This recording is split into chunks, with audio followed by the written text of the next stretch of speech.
Meeting of the Zoning Board of Appeals of Monday, March 25th, 2024.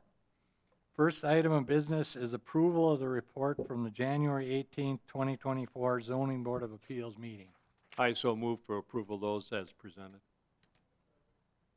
We have a motion and a second to approve the Zoning Board Appeal minutes of January 18th. All in favor, say aye. I do want to interject momentarily. I do have to add Dennis Pollock to the attendees, so I will do that on an updated version. Thank you. So I guess I'll do it again. Everybody in favor of approval of the report of January 18th, say aye. Against? None. Motion carried. Next item is 24-00134, Kevin Fangman, I hope I say that right. Public hearing and action on a request for variance from an accessory structure maximum size, height requirements, as well as the setback requirements within a mixed residential R2 district to construct a detached garage at 710 3rd Street South, parcel ID 34-08477. And before I start the public hearing, we will have a staff report. Thank you. Many of you can see a familiar face to my right. This is Elizabeth Edwardson. She's taking the place of Carrie Edmondson. Carrie left and took another step in her career with the city of Marshfield. So Lizzie is with us now, filling the role of associate planner. She's on her second week, and she'll probably be joining us for future zoning board meetings and possibly presenting moving forward as well. Today she's more so going to view how the proceedings occur and take it all in. With that being said, the item before you, as the chairperson mentioned, is a request for a variance. This is an area variance from three things that are noted in the agenda item, both or all three for an accessory structure that's being requested to be constructed. They want to exceed the maximum size, the maximum height, as well as to encroach within the setback. The proposed structure is 36 feet by 30 feet wide and would be 16 feet tall. This totals approximately 1,080 square feet, which is in excess of the maximum 900 square foot size, and it's over the maximum height requirement by 1 feet. Furthermore, you can see from the vicinity map there, it's requested to be placed up to the property line off of Mead Street, so it is not meeting the 25-foot street front property setback. As we reviewed this request, right, there are three things that you need in order to have a variance, the first of which is do physical limitations exist on the property, including slopes or wetlands that are generally not shared by other properties. We did not find that there was anything unique about this property. There are several others within the community that border the Wisconsin River, and there are several others that are corner lots also, and therefore would need to abide by 2 street front property lines. So we do not feel like this is unique. We feel like it's also been constructed in a traditional manner. And it is a larger lot, and there are other locations to build where they could meet the setbacks, the height, and the size requirements on the site. The second standard of review is whether or not an unnecessary hardship exists that is not self-created. In this case, we found that the applicant's desire for a larger structure is just that, it's their desire. It's not really a hardship that's unique to the site or geographically related or things of that nature. It's simply their desire for a larger building to house different equipment and vehicles that they have. And again, we feel as though the site could adequately accommodate the required accessory structure while meeting the code requirements. Lastly, The third item is whether or not there's impact to the neighborhood or the entire community and the general public. This one is a little bit harder to determine until the public hearing. At this point, we have not received any emails or phone calls for or against this item, but we do feel as though this could set precedent, especially with other similar requests moving forward within the community, and could certainly negatively impact the aesthetics within the neighborhood, given this is a historic neighborhood. And a structure of this size would certainly assist in being the dominant feature on a lot like this with a two-story home. So again, we do feel as though it could impact the aesthetics if it were permitted, and therefore affect the general public and the entire community. Thus, we've come to the conclusion to request denial of the item because we feel it does not definitely meet the first two standards or arguably standard number 3. With that, I'd be happy to answer any questions that the commission has. Thank you. Kevin, where on that lot, if you'd place something like this, if it was within the minimums that we have, 15 feet and 900 square feet, where would you place it on that lot? So I think you could place it south of the home there. You could come off the same driveway and place it to the south. It may have to be a longer linear structure, but again, for an accessory structure, you only need to be 3 feet from the side yard setback, so you could get it very close south of the home. Or they could shift it further south of its current location, meeting the 25-foot setback, and keep it generally within that same location. Then it would probably be in the middle of the backyard, possibly, or closer to the middle of the backyard. It would be, it would project closer or further into the rear yard. Yeah, and is this property where they want to locate this accessory structure, is that in the floodplain at all? It is not, but they would have to meet a 50-foot yard, or a 50-foot Setback? wetland or shoreline setback from the Okay. ordinary high water mark. Thank you.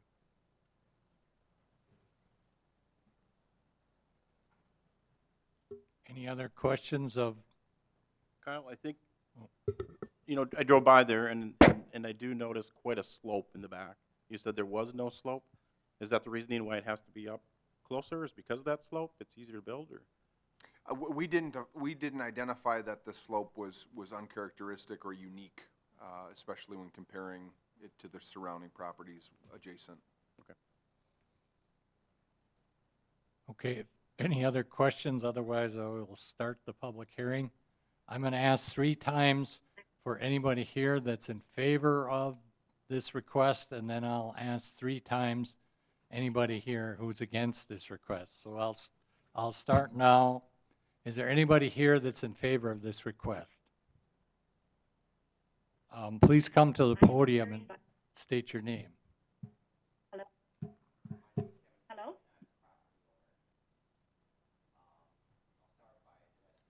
Is the microphone on there? Can you press that button? Is that better?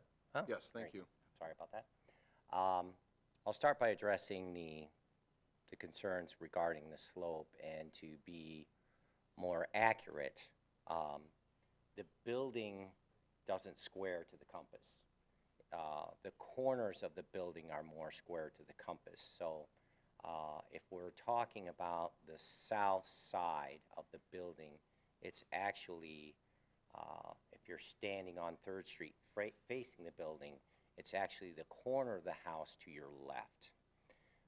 The location that Mr. Kearns is referencing is actually the southeast part of the lot, and there is an extremely steep hill on that side, barely walkable in the snow, certainly not passable by vehicles. It would be beyond grade if it were a roadway. Absolutely impossible to put a building there. We already looked at that location. As for the backyard, which is pretty expansive, the property does slope deeply towards the center of the lot, then it rises and then falls towards the river. If you were to move the building back, multiple things would occur. First of all, even if it were within the 15 feet height, structurally it would stand many feet higher than 15 feet because the lot slopes away.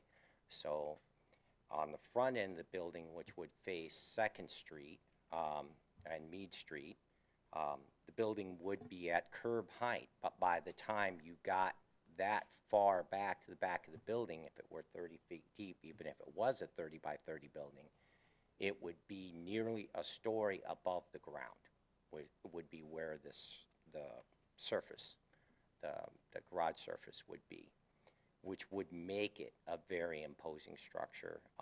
It would be easily seen by Susan, the island, because it would be fairly close to, I would say about 40% of the way into the property line, which would be horrible. It would disrupt the view of the river from our own house. It would obstruct the view of the river from the house across the street on Mead Street. From Susan's point of view, instead of seeing the trees and our house in the distance, there'd be this building sitting in the middle of our yard, and that would be the view that they would have. So I disagree with Mr. Kearns. I've already had, I haven't had an engineer out, but I have had a contractor, and we've surveyed the property and feel that this is the only place it needs to be. Now, my remarks to him were, I had misread the code and thought that it required a setback of 3 feet, which is why I went that way. What I am suggesting is that it be as close to the street as possible so as we don't create this environment. There's a line of trees along the street there on our property that extends into the property. And the idea is to somewhat obscure the building inside the trees so it doesn't become an imposing structure. If we move it farther away or we move it towards the center of the property, it's all you're going to see from the river. You're going to see this big building that's sitting there. As for the size, I tried to explain this in detail, and I apologize. I know I put him through a lot in reading my writings, and I don't know how much you all read of that. In effect, I have 2 vehicles that I own, one that's currently parked out on the driveway and one that is down in a pole barn in a town I'm sure you've never heard of called Hampshire, Illinois, not far from where I used to live. I have a deck boat from the tongue of the trailer to the end of the prop. When it's in the towing position, it's about 27 feet long. You need room to work around it, as is with most boats, and talking about, unless they're fishing boats or rowboats. They fit the maximum width allowed without requiring special license to tow, which means it's 8 feet 8 inches wide. If you put a 9-foot door in there, it wouldn't clear, because anybody who does construction knows that a 9-foot door is not 9 foot wide. By the time you do the trim and the seal around it, you're looking at maybe 8 feet 10 inches, which would leave you an inch on either side of the trailer. You couldn't get it through the door. If you're going to have a 10-foot wide door, to support that structure from an engineering standpoint, you're going to need a stall that's 12 feet wide, because you're going to need at least 1 foot on either side of that door to support the weight of the header on the front of the building. The other vehicle, I'm sure you guys all drive by there, so you see it. I'm sure Susan's seeing it. Is a 21-year-old conversion van that I'm almost literally crying in my beer every night that's sitting outside. We bought that van new. Its whole life, it's been stored inside, and now it's not. In fact, it's sitting out there right now with 6 inches of snow on top of it. It too is wide, not as wide as the trailer. It's about 8 foot wide. 8'2", I think it is, and it does go through a 9-foot wide door, and a door that needs to be 8 feet high, because it's 7 feet 8 inches high to get through there. My plan is to have a working area in there so that I can take care of the vehicles, so we can keep the cars inside. We have 4 total automobiles. I have a lawn tractor that was my father's that I lost a little over 2 years ago.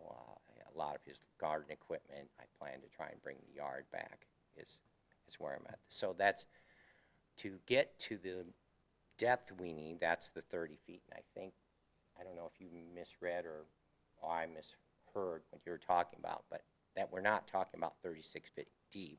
We're talking about 30 feet deep and 36 feet wide is what we're looking to do.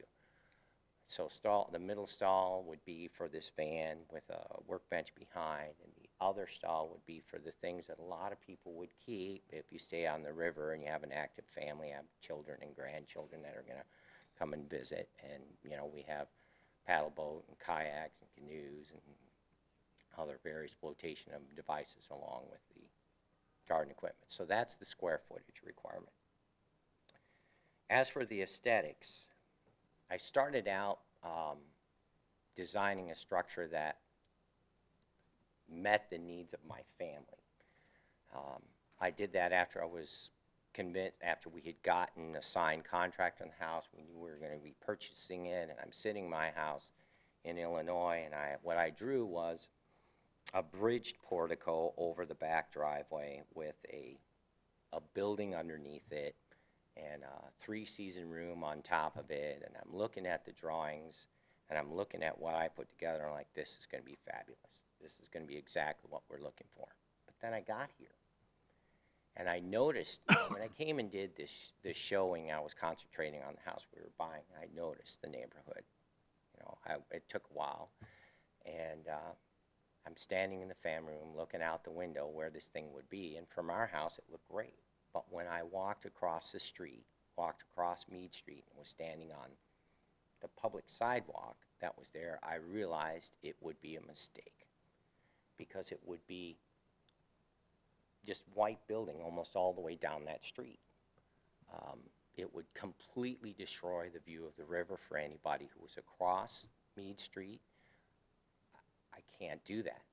You know, I can't do that. That's why we went back and did this other structure, came up with this plan. Now, my concern about the neighborhood as a whole, as I've been talking with many of the contractors in town, in fact, we've already done over $75,000 worth of repairs and maintenance on the house, is that every single structure in that neighborhood is unique. There's absolutely none that are remotely similar, other than, you know, you have a mix of architectures. Mine's a colonial, there's Italian Grecian, there are some Victorians that are in the area. It's a beautiful mix, and it harkens back to what it would have been 100 years ago, where they didn't do these cookie cutter houses. You know, if you're building an estate home, you hired an architect, they designed it, they built it. So my concern about this particular standard is we're moving into a direction where we're going to do cookie cutter garages in an area where we don't have cookie cutter houses. We don't want that. It needs to maintain its uniqueness. The structure that I designed, that I brought forward to Mr. Kearns, was to mimic what I would imagine would have been a carriage house that might have been there at the turn of the century, before automobiles became a big deal in the United States. It would have been some distance from the home to reduce the amount of noise and odor that you would get from the carriage house. And that seemed like the likely position, which also played into the topography, since there didn't seem to be anywhere else where you could put it, where, again, if you're talking about a carriage house where a horse could pull a carriage up a hill, the hills were just simply too steep. Same problem with pulling a 5,000-pound boat trailer out of a garage. So I was faced with the dilemma of the original structure I drew, which meets all of your codes. Okay, it would be, since it would be attached, you're not stuck with the 900 square foot thing, and you have the portico over, and there's beautiful porticos on some of the buildings that I see in the area. That would match. Still go with the same exterior structure, sidings, you know, roofing materials, windows, doors, to try and make it look right, but it just looked daunting. It was just too much. It just didn't make sense. So I moved to this particular structure because it was the only thing that made sense. The oversized portion, we're talking about 1 foot in height. Instead of 15 feet, 16 feet. That's because we're looking for a 12-foot high door for the boat trailer. The other door is 10 feet. I'm struggling. I have a physical disability that causes me pain, so I'm struggling to remember the architectural name for it. But if you're facing the front of the structure, and I'll turn around to kind of make that make sense, you're gabling this way over the tall stall and forward and back on the other to present something other than a box, with doors and windows, is the whole idea for that. If it wasn't for the larger vehicles that we own, maybe a 30 by 30 would work. When I had the two houses, I had one in Menasha, Wisconsin at the same time as a vacation house. Between the two garages, we had a 4.5 and a 3.5, which easily stored all the stuff that we have. We pared down because we're moving to one structure, and we tend to stay here until we're incapable of taking care of that place anymore. I don't want to disturb the neighborhood. I don't want cookie cutter buildings in the neighborhood. I sent multiple pictures of structures that are in the area that some are beautiful. There's a beautiful 2-story brick building on 2nd Street. I can't remember if it's 3 or 4 properties down. It looks fabulous. It's probably been there since the turn of the century. But that's still too much. We have to be concerned about the view of the river, in my view. And then a little farther down, there's this red steel-sided apartment building, a garage. It looks awful. And there's a mix. As I walked through the area, and I like to walk a lot, within a half-mile radius of that house, I can't find anything that meets the current standard, whether it's been here for decades or been here for a few years. I can't find a thing that meets the standards. The last thing is the setback. And as I told Mr. Kearns, I do not in any way want to interfere with city operations. I am concerned, I share concerns about snow removal in the pile, any kind of easement that's necessary. And all I'm saying there is we want to keep it as close to the street as it can be without interfering with city operations, because that will mask it in the trees so that it won't be so obvious. It will be masked to the, I guess that would be the north across the river because of the bridge that leads to Susan's property. The only place it will actually be visible is the back of it from Susan's property, which would be there no matter what size building I put there. And the neighbor next door, which I've not even seen, so therefore not met, if they were in the back of their house based on the angle, they would see it. That's it.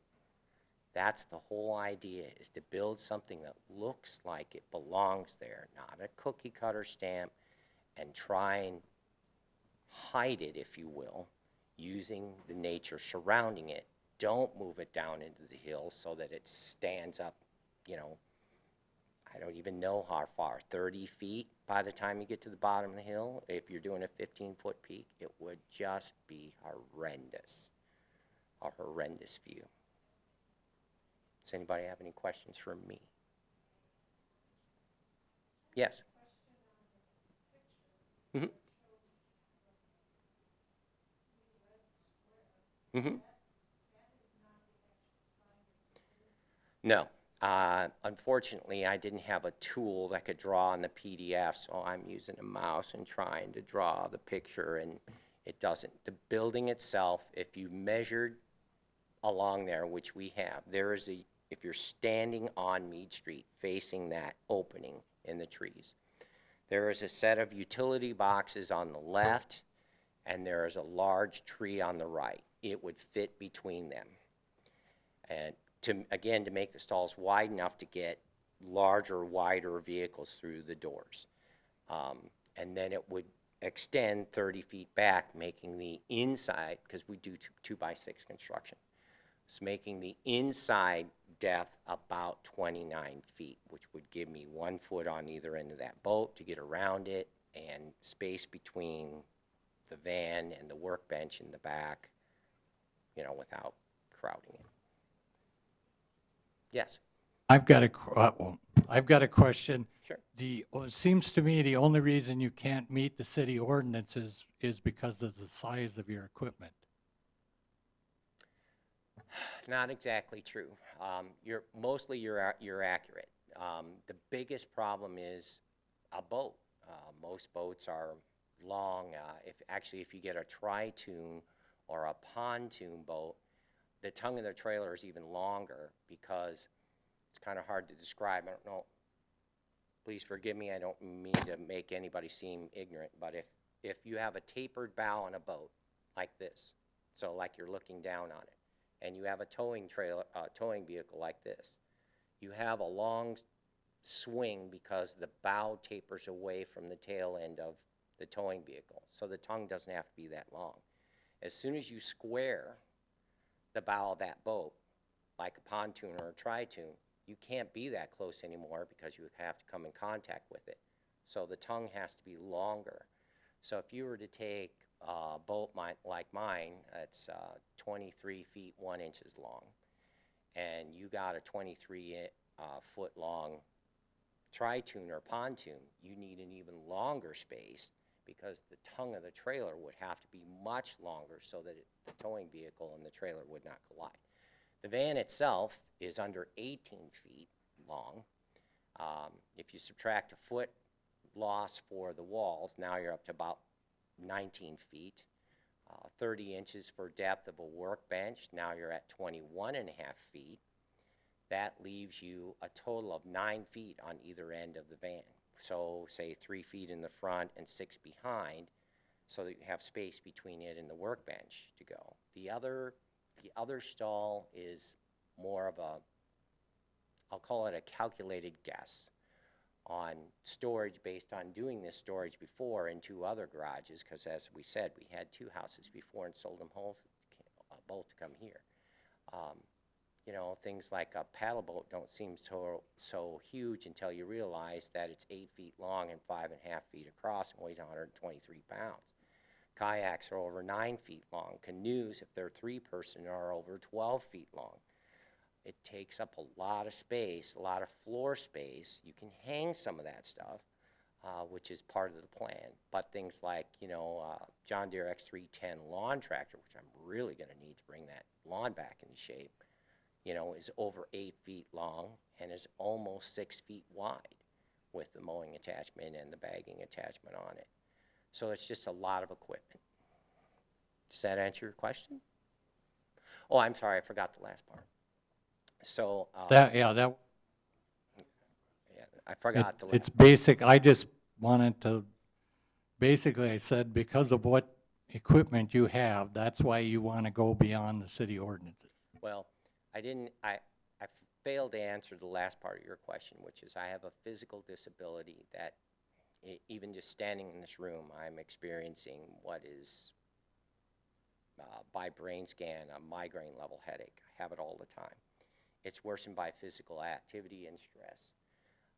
I need the space I need the stalls wider so I can get between the vehicles and work on them without, I won't do it because I don't want to pass out on you and cause you to think there's some kind of medical emergency, without bending to the side where I can actually step back and stoop down to work on the trailer, polish the boat, wax it, take care of the van, all those kind of things. The garage I had in Menasha was only 30 feet wide, and I frequently had to have help with because I'd get there and I'd work for 10 minutes, and I'd have to go sit in a chair to try and regain my balance. It's a horrible thing. I wouldn't wish it on anyone, but it's my problem. The extra foot on either side of each stall will give me the distance between the vehicles to allow me to do that work and not face the consequences that I face with my disability. Does that answer your question? Yes. No. I'm trying to figure out what was there. It looks like there were some trees there. According to Jerry, a year or two ago, a car came down Second Street and jumped over that and landed in the middle of the yard. In fact, you can still see the impact imprints in the yard that's there. It's currently an open space in the trees, which is part of why we selected it. There's no structure there at all right now. No, there is. There's a tuck under garage it's actually kind of small. It's cinder block construction. It looks to me, and I'd have to check with the records, that it was built, based on the materials, I'd say it was built in the late 80s or early 90s as an add-on. If you're inside the garage, the back wall of the garage is the sandstone foundation of the house, and there is a family room and a deck built above it. From the outside to the outside wall, width-wise, it's about 35 feet. Inside dimension, it's not quite 21 feet. The ceiling height prevents you from putting anything tall in there, like a conversion van or a boat, because there's no way to raise the doors, because the doors are literally within a foot of the ceiling of the garage, because it's tucked under the family room. I've got those two cars I was mentioning, Thunderbird, that was my grandfather's, and my high school Mustang is sitting in there. And my idea is our little red Lincoln is going to park in that third stall, but right now the third stall is so packed with lawn and garden equipment and bicycles and all that kind of stuff. I got a pathway about this wide that I can walk through from front to back to get into, and the van and the car are outside, and the boat is down in Illinois because we have no space to put them. None. Kevin, if I might ask a question? Sure, go. On page 16 of 18, your addendum Mm-hmm. number 2, I guess, or addendum B, you had said in there one of the conditions of purchasing the property was we'd be able to build a garage to handle this vehicles and boats and everything that you have. And you related to our real estate attorney, Kelly Lancaster, said, called the city to discuss this, and she was assured that needed variance could be approved if the proper paperwork was filled out. Mm-hmm. Now, do we have any record of that call or somebody asking about that? I mean, we don't usually give out things over the phone that say, yeah, this variance is going to be approved, right? Kyle, I'm sure that's office procedure. They would have to fill something out so we know what they're talking about. So, we do have an email. I don't recall receiving a call from the attorney, but she did email. And the email, I believe it was a 30 by 22 structure that she was referencing in the email. So a variance would not have been necessary for a building that size. I think at some point, maybe Kevin determined that a larger structure was necessary. If you want, I can pull the email and print it, and I can circulate the copies if you want to add it to the record. I would do that. I spoke with Kelly myself and have a copy of that transaction of emails, which included messages from me. And yes, we did talk about the 36 by 30 building specifically because that was my concern. I know many cities in Wisconsin, including Menasha, where I came from, have an ordinance of 30 by 30, but variances are frequently allowed for properties that are on the water. I actually was, when we were thinking about staying in Menasha, we were in the process of designing a building. We already had that approved, but in the end, we decided the house was too small. That's why we ended up here. Thank you. Mm-hmm. Okay, I will ask again, is there anybody else here who's speaking in favor of this request? You're noted as the first request. Thanks. Is there anybody else here who's speaking in favor of this request? Okay, now I'll go. Is it anybody here that's against this request? Oh, would you come to the podium and Thank you. I'm here, and I don't even know which hat I should be wearing at this point, having sat on your committee and also on Planning Commission. And so from the Zoning Board of Appeals perspective, I know that our group is supposed to act as a quasi-judicial group. And in speaking against this, I guess I speak against it, and it concur with the findings of staff on this one. With regard to the Planning Commission, I guess I would speak, well, going back to Zoning Board of Appeals and combining it with Planning Commission. Mead Street is a very unique street. It was a gift to the city from the Mead family quite a few generations ago. And Second Street at that point, I think, probably was also not a paved street. Mr. Fangman talks about the carriage house, and he refers to the carriage house that's at 550, which is co-owned by Jerry Feith and myself. And I believe that building predates the paving of Second Street and obviously the gift of Mead Street from Second Street to Third Street. So I think that Mead Street in that block that contains the driveway for Mr. Fangman's house, it was a narrow, unpaved surface at the beginning, and I know that the water utility, for instance, goes directly up that street and connects my water utility that serves the island, connects on 3rd Street in the center of 3rd Street. The concerns I have from a planning standpoint are that the structure that he's talking about from Peggy, the red box that I see on the drawing on the final page here, seems to directly abut property that would potentially be owned by the island property or by the city. And I think that that's always been a situation that hasn't been fully researched and satisfied. The other thing I would say with regard to the Planning Commission is the fact that we have a gravity sewer that runs, actually it runs under the bridge tieback abutments, and it crosses would be the western edge of Mr. Fangman's property. There's a clean out that it exists between the Brazo house and the Hill house, which Mr. Fangman owns now, and then it travels on down through the park and to the bridge. So you have a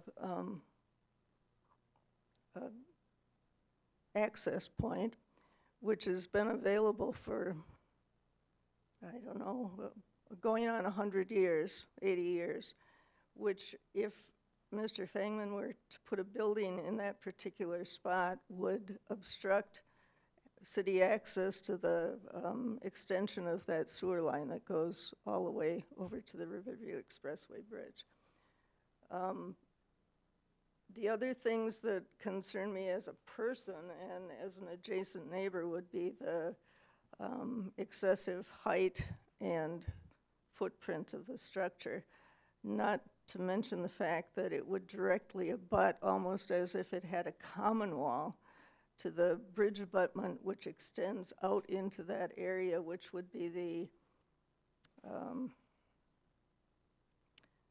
the southern, the western edge of the red square that is closest to the corner of 2nd and Mead Street, would, from all appearances here, actually abut the abutment for the bridge.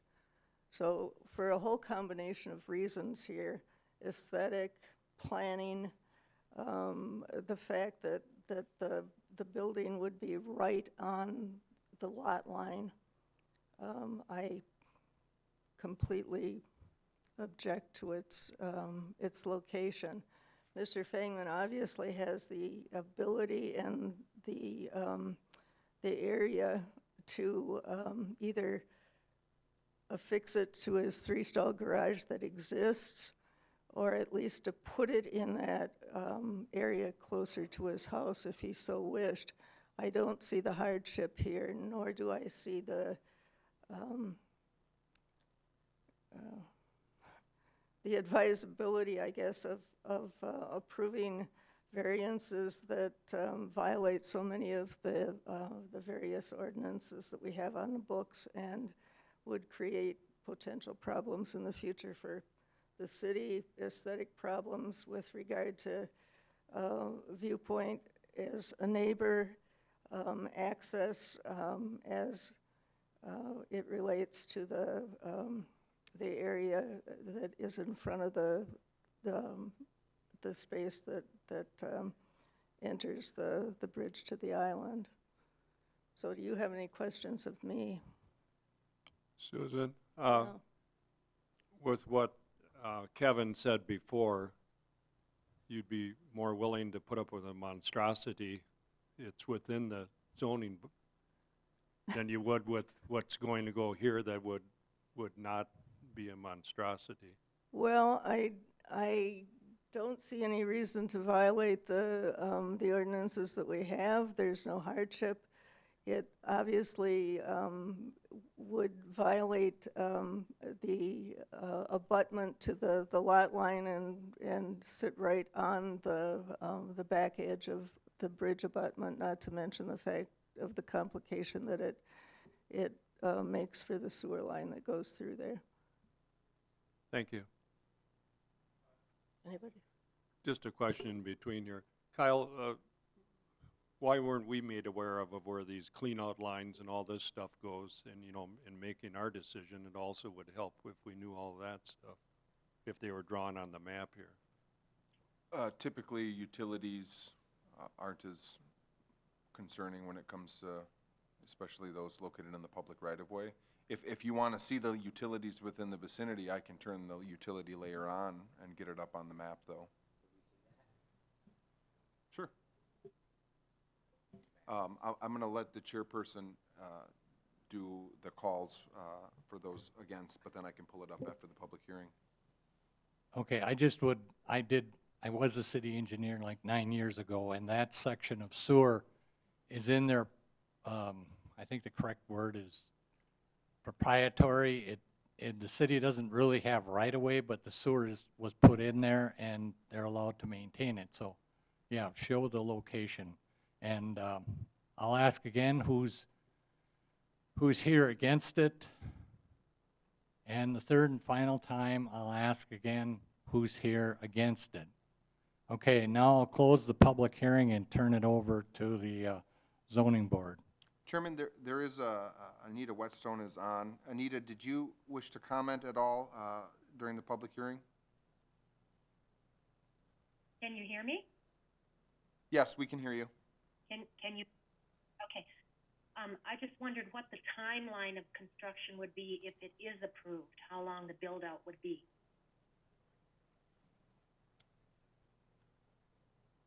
That'd be a question of the applicant, and I think the applicant could come up and address it if the chairperson wishes to do so. Was that the only question you had? Yeah, that's fine. I don't have a construction timeline. I wouldn't expect it to be any more than any other garage. We're looking to move on this as soon as possible because of the hardship that we're experiencing right now. So it really will depend on the weather. If the weather breaks instead of doing what it did last night, we had hoped to break ground on this sometime in April to get started with construction. Certainly anything that had to do with easements or sewer control would be taken into account. The clean out that Susan's addressing is actually on the other side of the bridge. They've been working on it all week. They've been down there It's not anywhere near where this building is going. I've talked to the engineer who's been down in the hole. I see.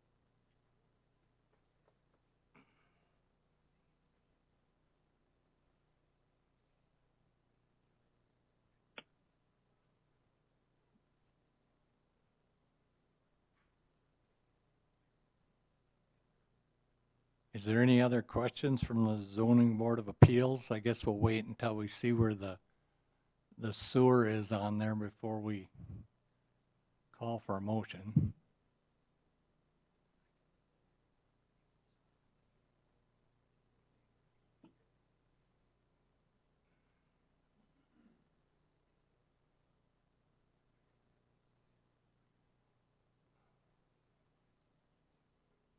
As far as I know, Dave, that sewer line was constructed sometime in the 30s, perhaps. And I know that they're currently doing lining work on it right now. They've had vehicles down in that area for the last, I don't know, a week or 2 weeks. That runs from Mead Street all the way over to the bridge to the south. Is that right, Kyle? You can see the red is what's, the red line here is what's being discussed. The blue is water, the green is storm sewer, and then the red is sanitary. So yes, it continues to run south. Now, if Kevin is granted that variance, he would have to build so he's not over the top of that, I would imagine. So you have access for repairs or something. Likely, yes. Right. Engineering would not want to see a structure over the top of the lateral there. Okay, thank you. Does that look like, Kevin, it's going to impede where you wanted to place that building?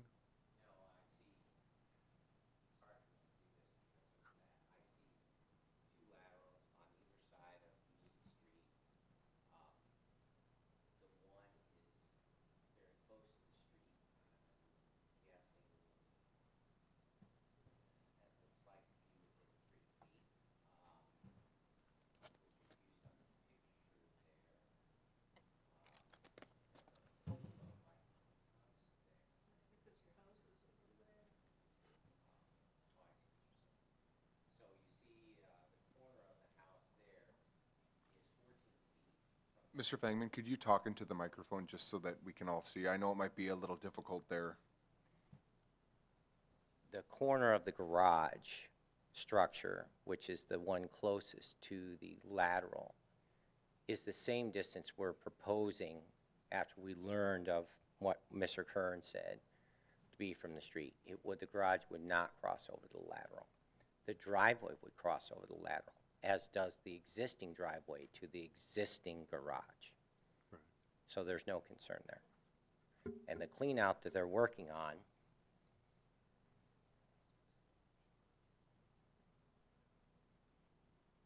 is actually not in the picture because it's essentially on the river side of 2nd Street on what would be the northeast side of the bridge. It's not on my property. The trucks, and she's right, it's been down there, they've been down for the last 2 weeks. I went down and talked to the engineer because they were making a lot of noise. I was curious what they were doing. And they said, we're cleaning out the sewer and relining it. Okay? City operations got to do it. I think the line that I'm referring to is the red line that travels on beyond the Hill House and past the Brazo House and on down to the bridge. It's the red line. I can't reach it either. Right there, yes. Whoever's got the pointer.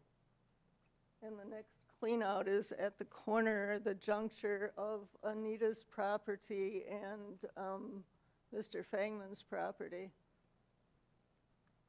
I'm not exact, yeah, right there. You can see it here on the corner there and over there. So the one they've been working on is the one on the other side of the bridge, the upper one, that one right there. correct. And the next one is in the opposite corner from where we're talking about building.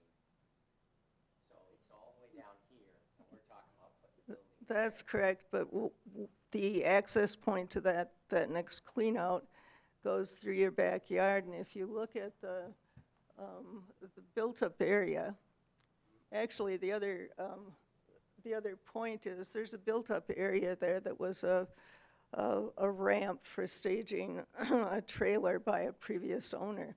And I would have to say that we all in that neighborhood have boats and oversized vehicles, but up until this point, we've all had the courtesy to lodge them off-site, so to say, so that we didn't disrupt the, or we avoided the need for a variance.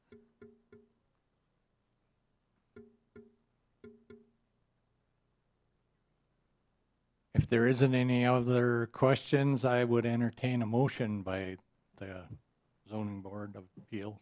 Mr. Chairman, did you want me to pass the email out that was referenced earlier for the record or not? Sure.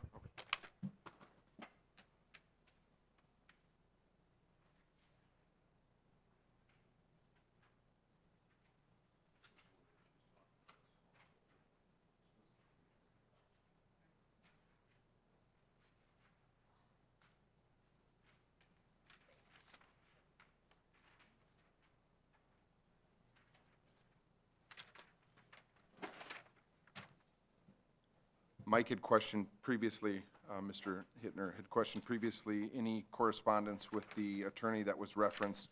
This email was sent on October 30th. This was prior to my communication with Mr. Fangman, and it was in regards to a building that was a different size and whether or not it would meet the code requirements. Along with this email, I did attach the R2 district standards, a building application, and I believe there might have been one other attachment.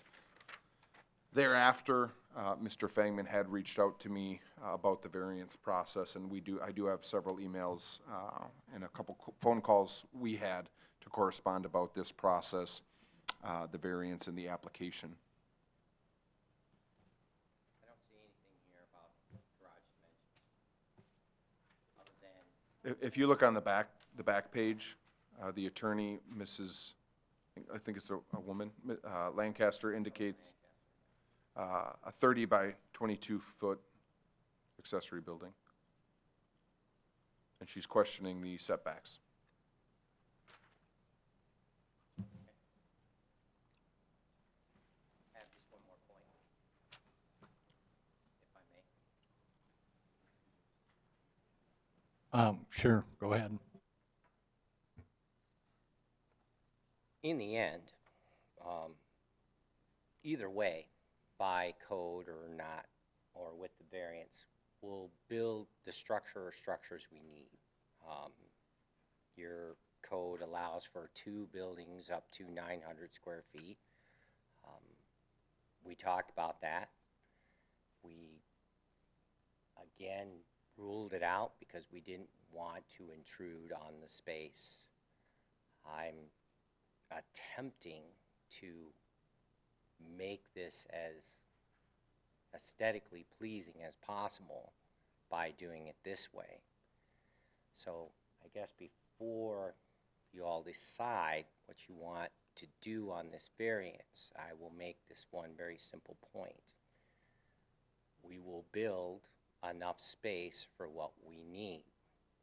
If that means we have to build 2 structures, which would perfectly fit within your code, there'd be no reason to exclude it. And we have to cover all of the space along Meade Street to do it. That's what we'll do. Okay, we will follow the rules as everyone else should, or we can build this one structure that would be far less intrusive in the area we're talking about. And if there is some concern about the sewer lines that are in the way, and they want to move it a little farther up Meade Street and take out some of those very pretty trees that are along there, we are willing to do that too. Because if we have to build a different structure, the trees will go. There won't be any way to avoid that. Kevin, just one question. Sure. I don't see much problem with that extra foot in height. Mhm. Can you compromise on the, the 36 and make it 30 by 30 with the the 15-foot height? We, based on the letter that I got from Mr. Kearns, I kind of figured this was not going very well. And we came up with another variation of the building. It talks about garage space being 900 square feet. We literally talked about the same pad size, 36 by 30, and what would be the closest I can accommodate is the south corner, so it would be the corner on the back of the garage, opposite of the bridge. We simply cut that in 15 feet so that the third stall is only 15 feet long, and we have a 15 by 12-foot patio behind. In the end, you're still going to have a structure that is 30 feet deep. If we have to build it with two stalls that are 30 feet deep and one that's 15 foot deep, that's another thing that's on the table with the designers. But one way or another, there will be two 30-foot long garage stalls in there, and if we can't do it with the variance, we'll either do it by adjusting that one stall or adding the other external building. One way or the other, we're going to do it. So I'm here trying to make this as aesthetically pleasing as possible, and I really want to know what Susan thinks about that, because I don't want to disturb the neighborhood. That's why we designed what we designed. Thank you, Kevin. Okay, go ahead, Susan. I mentioned the sewer line only as a resident.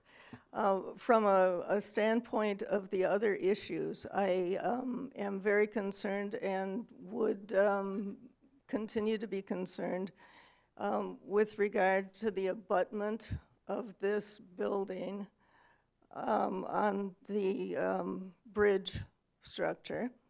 And I would also be concerned about the fact that it sits right on the lot line, and it will cause aesthetic problems, it will cause traffic problems, and I don't see any reason why the trees that Mr. Fangman's talking about cannot be removed. They're not trees they're volunteers that have been there a while, but they're obviously not things that are aesthetically placed there for a reason. It would be ever so much better if he were to move the building up the hill and use the platform that he already has from which he can access the 3 garage stalls that he has. I would appreciate your thinking about that, that ownership issue that continues to exist down in that traffic square in the street and that particular edge of the bridge abutment that is shown on the final sheet of your packet. Thank you. I was just going to say, I mean, I don't think we can tell him where to put the garage. If he meets the code and he wants to go against Mead Street, I mean, that's his right. So I don't think, the placement of the garage, when he says we're going to put it there, we can't say you can't put a garage there, it just has to meet the code. So to meet your question, Susan, for me, if we're going 1 foot higher and 180 square feet bigger, I don't see the issue. He's going to put a garage there anyways. I would rather have it look nice, fit in with the aesthetics. For me, I would rather not see boats and cars and lawn equipment out in the yard. We have enough of that in the city the way it is now. I prefer a nice garage, everything inside, and it looks nice. I don't think the traffic from Mead Street there's that much of it, that it would cause an issue for any kind of backing out or any of that. So, I would be in favor of the variance, just my opinion.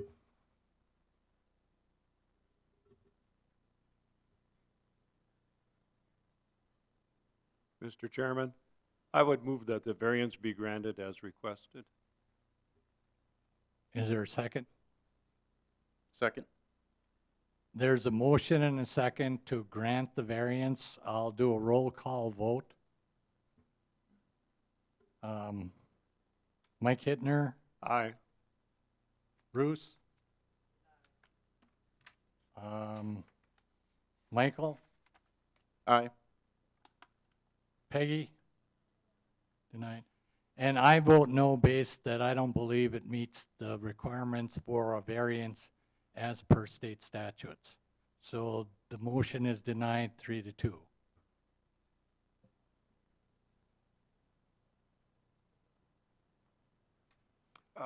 Just to clarify, the motion fails 2-3, with 2 ayes and 3 nays. Okay. The motion failed 2-3.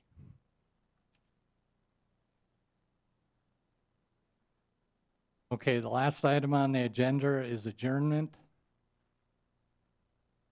Do we have a motion? We have a motion, we have a second? We have a motion second to adjourn. All in favor, say aye. Aye. Motion carried, meeting is adjourned.